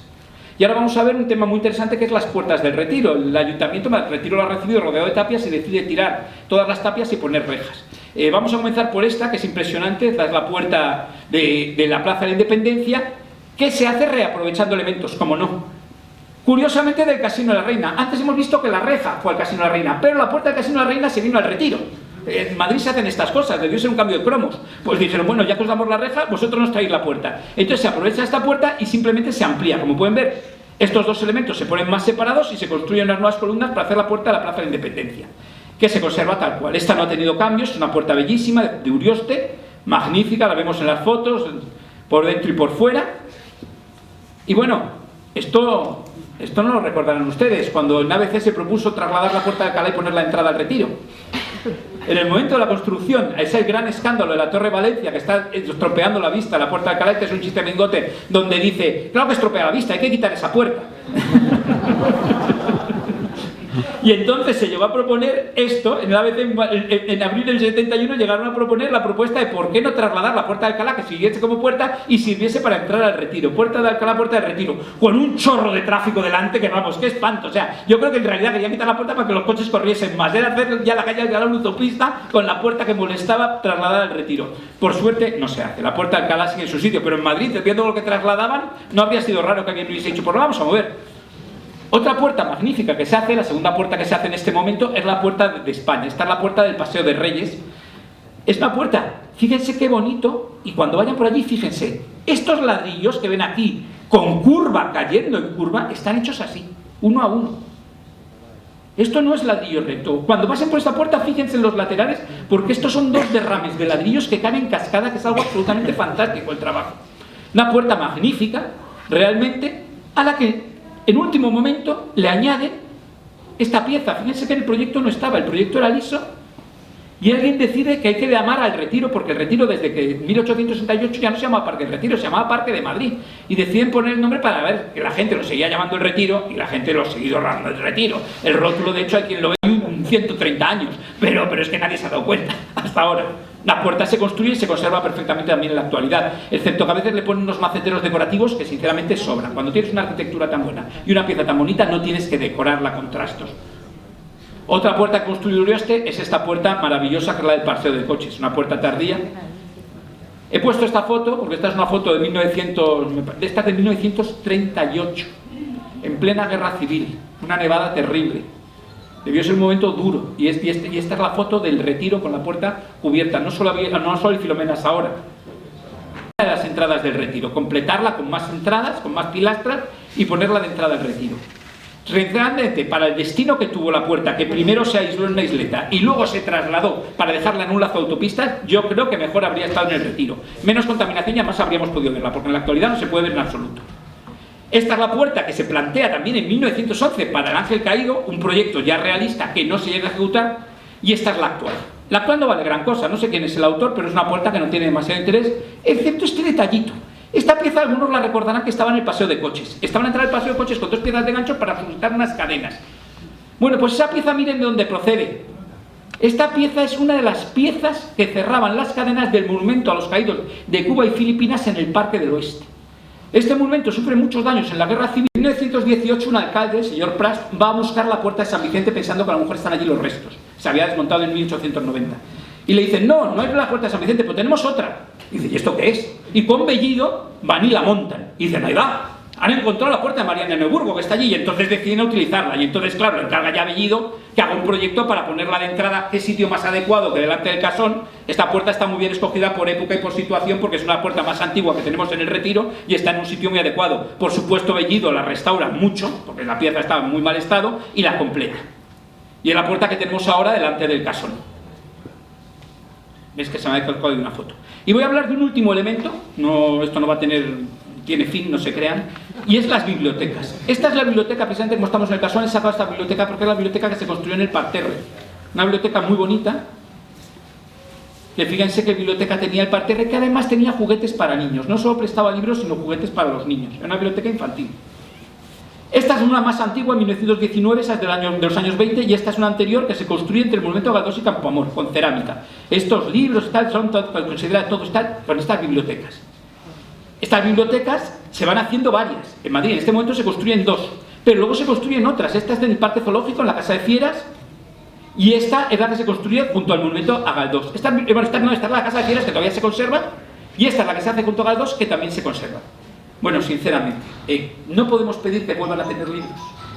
No podemos plantearnos que son bibliotecas, que en vez de verlas como elementos, que raro, sobre todo porque los chavales actuales con los tablets dentro de poco no van a ser lo que es un libro, por lo menos que los vean. Y digan, pues estos son libros. Y me parece que sería una de las cosas que había que reclamar, algún intercambio, algún modo de control, porque las bibliotecas, sobre todo las bibliotecas infantiles, tienen un gran éxito. Los niños vienen y pones TVOs, pones libros adecuados para los niños, y a los niños les gusta mucho ver esos libros. Puedes tener un sistema, estas puertas tenían en su día unas rejas metálicas que se cerraban. Bueno, en la actualidad no tenemos que tener ese sistema, podemos tener los libros con un control, con una vigilancia, lo que sea, durante el día los llevamos después, pero me parece que teniendo cerca una biblioteca como es la Biblioteca Trías, debería establecerse algún convenio para que desde la biblioteca se trasladasen libros a estas bibliotecas, incluso reconstruir algunas de las desaparecidas y volver a tener el servicio de bibliotecas en el Retiro, que me parece que es muy importante. Y creo que era lo último que había puesto. Sí, porque borré el resto. Bueno, pues hasta aquí.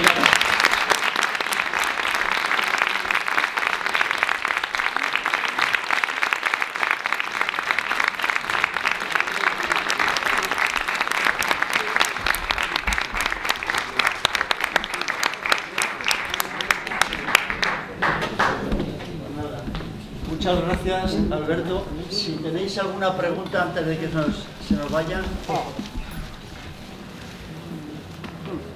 Pues nada, Alberto, muchísimas gracias. Que sepáis que la asociación Amigos de los Jardines del Retiro, lo que tratamos de hacer es que todo esto que hemos visto, no que se recupere porque hay cosas que son imposibles, pero sí algunas, como la montaña artificial, ya hemos conseguido que la saquen a concurso, próximamente empezarán a rehabilitarla. El castillete óptico, tuvimos que hablar con la ministra de Transición Ecológica para que ya no se les cayese la cara de vergüenza antes de que se cayese el castillete. También el estanque Ochavado nos han prometido que se va a rehabilitar. Poquito a poco vamos intentando hacer todas estas cosas. El otro día le llevamos a Luis Lafuente a que viese la rampa del Palacio de Cristal y se echó las manos a la cabeza. ¿Quién ha puesto eso ahí? Digo, pues lleva 15 años, Luis. 15 años. Y entonces le dimos la vuelta y digo, por aquí se puede. Y efectivamente tomó nota y Sí, pero a mí lo que me sorprende es que no supiese que estaba en la rampa, porque yo ahí en efecto pues se montó para una exposición que yo creí que iba a ser temporal y se quedó después de la exposición. Así es. El pabellón árabe nos dijo que no se podía rehabilitar porque hay una las cartas de Atenas, las de no reconstruir, pero por eso digo que se puede reinterpretar. Cuando ha desaparecido todo, no se puede reconstruir.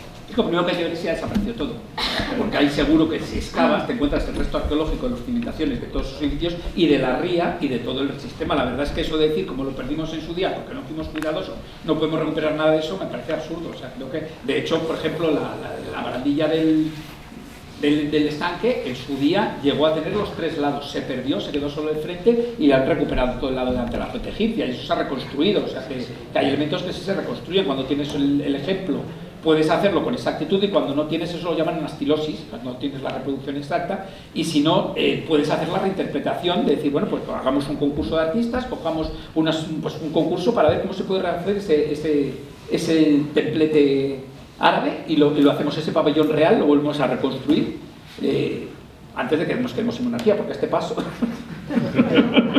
Te puedo decir que la Junta Municipal de aquí de Retiro se aprobó, por todos los grupos municipales se aprobó. Lo que pasa es que una Junta Municipal cuando llega... Ya te digo, es un elemento que hay que interpretar, porque lo primero, el original era madera, en madera no puede hacerse, obviamente. Entonces tendrías que plantearte los materiales con que lo vas a hacer y cómo lo vas a hacer. Las vidrieras no puedes ponerlas porque las romperían a cargar, o sea, porque aquí el Retiro sufre vandalismo. Con lo cual tienes que hacer una serie de cambios en ese pabellón, pero se puede hacer una reinterpretación interesante. El techo era de un Palacio de León ya desaparecido, por lo visto en una reproducción, y eso no sabemos cómo era porque no te ponen una foto de ese techo. Lo hizo copiar Velázquez Bosco de un palacio que salía de Río de León. Muy bien.